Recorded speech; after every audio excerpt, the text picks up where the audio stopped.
Hello everyone, welcome back to the Navigation Bootcamp by Peter van Geit through ultrajourneys.org. In this module 8, we're going to talk about contours, contour lines and topographic maps, which are probably the most fundamental terrain properties for any explorer or anyone who wants to make their own path through a new mountain range. So in previous chapters, we learned about satellite maps, which give a visual idea, basically show the vegetation density of a region.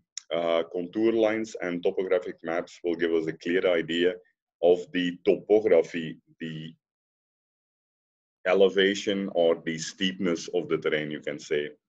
Let's get started immediately. So what is a contour line? A contour line is defined as a line which joins equal points of equal elevation. So if you take, for example, this hill here on the slide, so we have a hill, say, which is maybe 160-meter height with a gradual slope on the east and a steep slope on the western side. So if we represent this three-dimensional hill on a two-dimensional contour map, we'll basically project every increasing altitude as a different contour line. So we could start, say, if every contour line corresponds to an increase in 20 meters elevation, then we start with 20 meters here, 40, 60, 80, 100, 120, 140, and eventually 160 meters. So every increase in 20 meters is projected with a different contour line. So eventually, obviously, the most inner contour line is going to correspond to the peak at 160 meters. And more important is basically the spacing of the contour lines. To the east, to the right side, you can see that there's a little bit more space between the contours, which points to a gradual increase in elevation, so a more gradual slope. On the left side, the contour lines are very closely spaced together, which basically means that it's going to be very steep or a quick increase in elevation. So let's take a look now directly on a Google map how this looks. Let's again go maybe to the map we created for the earlier assignments, your places, maps, and open the map which we used earlier. There we go. We can probably create a new layer here to organize this specific assignment. Voila. And let us start looking at a certain mountain range located around this latitude and longitude in the Kabinali Reserve Forest in Karnataka, India. There we go. So this point corresponds to a peak, actually, as we'll see later. So you can clearly see in the satellite map here the vegetation. You can see the dark areas, which is dense forest, mostly corresponding to valleys where there is presence of water. And then you can see the grassy, the open places, which mostly will correspond to the upper regions, the ridges, where there is not enough water to basically support bigger vegetation. So let's switch now to what we call the terrain view. The terrain view is basically going to show us the contour lines, voila, where the satellite views just gives us a visual idea of the vegetation. Contour lines will actually bring out the entire topography of this range here, this Kabinali Reserve Forest around this specific peak. So here we can clearly see that the peak is located, for example, the thick line here, 1,100 meters elevation. It goes fully around this elongated peak, you can say. The peak itself is located at 2,100 plus 20, 40, 60, 80, 1,180 meters altitude. You can see again, it's in the inner contour line, so the highest contour corresponding to a peak. We can identify a few more similar peaks in this range, 20 meters.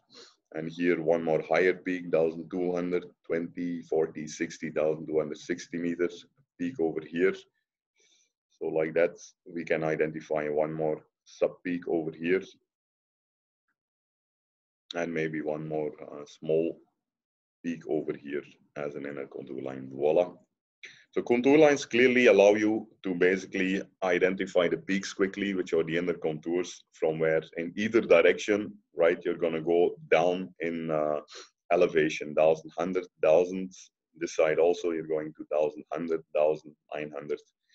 Again, you can clearly see that the dark areas here, shaded areas, where the contour lines are very close together, it's going to be very steep drop from 1,900, 807 meters, steep down.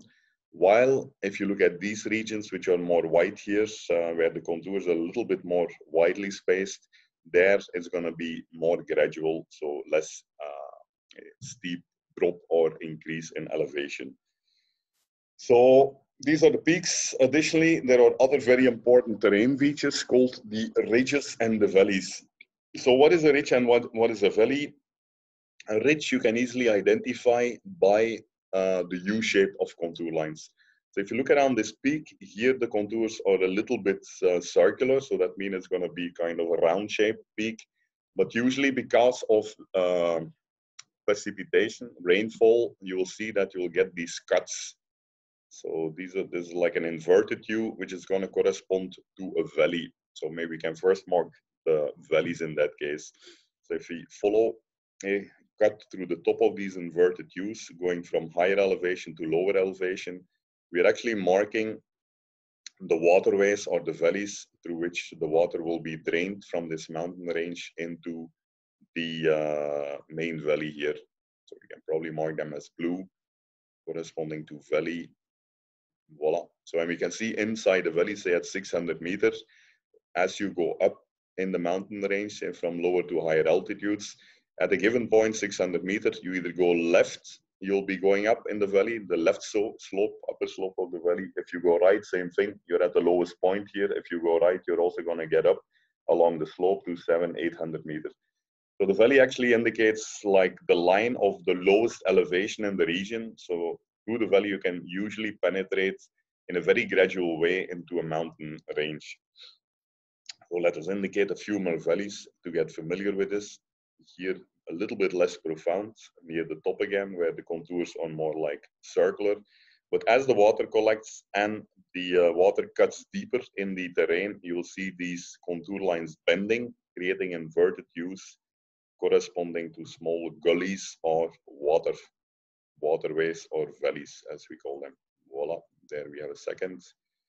And let's maybe do one more over here. So let's indicate one more line here. Here again, right? A little bit straight or either circular, doesn't show much. It's like a flat slope. But after a certain amount of water gets collected, we can see the contours being cut by water over the years, cutting inside the rock and creating these inverted U's. Voila, we have marked now 3 valleys in this mountain range, which will be useful either for hiking and also for finding water. The water will always be present in the valleys. Okay, so in between the valleys, we'll have what we call ridges. So let us again indicate some of these. So if you look at in between these 2 valleys, which are indicated by inverted U's in the contour projection, we now have the U's actually. The U's correspond to the ridges. So here again, not very clear near the peak, but as we go a little down, here we can clearly see, because the water has been cut in the surrounding valleys, so we get kind of a nose, a ridge nose sticking out of the terrain. So the ridge obviously will be above, the elevation of the ridge will be above both of the surrounding valleys. Let's mark this ridge in orange color. It's a dry area because any water which falls on the ridge here, say at 500-meter altitude, it will either drain to the left side, left valley, or it will drain, as you can see, to lower altitudes in the right valley. So a ridge is again a perfect candidate, an easy way to climb up from the base, say the highway here, take a drop from the bus and start climbing along this ridge. It's easy to walk on this, much easier than in between the valley and the ridge, where basically you're going to walk sidewise on a steep slope. So walking on top of a ridge allows you to actually walk flat, keep your feet flat, and gradually go up towards the peaks. Let's mark a few more of these ridges. So here also we can, near the peak, see a clear ridge originating following the U shape. Here the ridge disappears a little bit, but then continues further here. Here the ridge splits in two kind of two ridges. So here we have one of those, which again eventually reaches the base of the hill. There we go. Voila. Okay, and maybe we could do one more ridge just for a reference. So here also from the peak, you can see a clear U shape starting, going through another sub-peak, and then following here again less profound, probably less water has been cut the surrounding valleys, so the ridge is less profound, but here clearly again you can see the U shape appearing towards the base. Voila, that third ridge in the landscape. So apart from peaks, valleys, and ridges, there's one more important feature called the saddles. Saddles actually corresponds, you can say, to passes. So what is a saddle? Let me indicate one more peak here. So what is a saddle basically? No, I cannot zoom in further, but if you look at these two peaks, right? So from this peak, you're at 1,220 meters, and this peak, you're again at 1,220 meters. So as you go down from this peak to 1,200, 1,180, you come to this point. This is the lowest point, and here again, you go up. So if you follow this ridge line actually, so we could correct all these three peaks using again the ridge line, which will eventually again descend over here. Voila. Draw it, and then somewhere there it will go down. This is one more ridge line.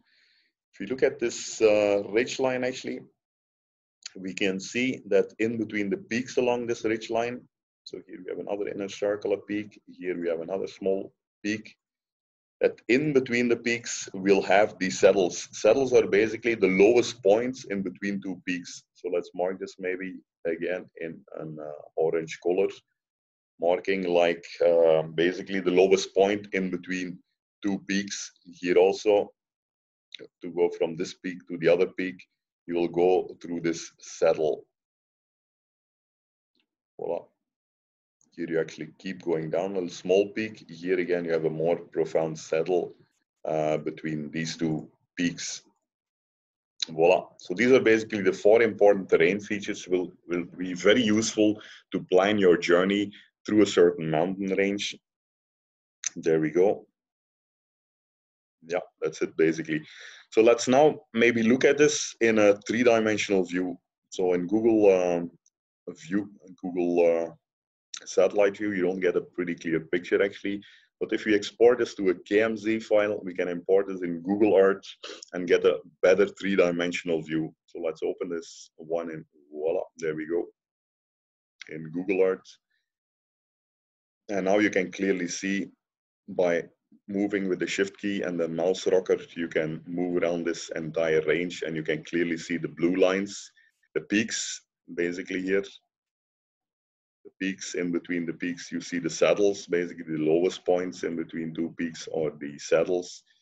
You can clearly see the ridge lines on top of connecting all the peaks or going from the peaks basically down into the valley. Again, as ridge is the highest point, any rainfall that falls on this immediately either flows to the left side or to the right side into the surrounding two surrounding valleys. And given the lesser amount of water here, the ridge will typically only have grass or be exposed in rock, while in the valleys in between two ridges, you will get dense vegetation, clearly shown here in the satellite view. One more interesting feature to look at these ridges and understand these peaks, ridges, and valleys in a three-dimensional view is by overimposing the contours on top of this three-dimensional view. So if you go to ultrajourneys.org, the 8th assignment, topographic maps, if you look inside this assignment, I've given a link to a georeferenced Google terrain map or contour map. So if you click at this link and you download this KMZ file, this will contain an georeferenced Google map, which I've already imported here. And with Control-Shift, you can basically either make it transparent or opaque. Voila, we can see the same contour file which I exported and georeferenced from Google Terrain now in a beautiful three-dimensional view, clearly showing all your ridges, your saddles, your peaks, your valleys. Voila. So I think this is no better way than Google Earth to basically visualize these things either on the visual satellite image or on the contour three-dimensional contour view. Voila. So the assignment here will be for you to at least identify some 10 peaks, 10 ridges, and 10 valleys, also various saddles in this Kabinali range around the peak which I've given. Once you're done, you will basically take the map, the link to your map, voila, you will copy this, you'll go to ultrajourneys.org and submit your assignment using your email ID, click a link to the map, submit it for me to review and give you feedback, voila. This will be the first part on contours and topographic maps. In the next chapter, we'll go a little bit more in depth by teaching you how to download elevation data for any region of India or the world, generate contours from this elevation data and overlay those contours on any map, like for example, the Survey of India maps, which will not have contour lines in certain areas. So in that case, it will be pretty useful for us to be able to add those contours. Thanks for watching. Hope to get your assignment soon and keep doing this to get familiar with the fundamental concepts of map reading and navigation in order to explore your own places, beautiful new places away from the touristic and commercial crowded spots.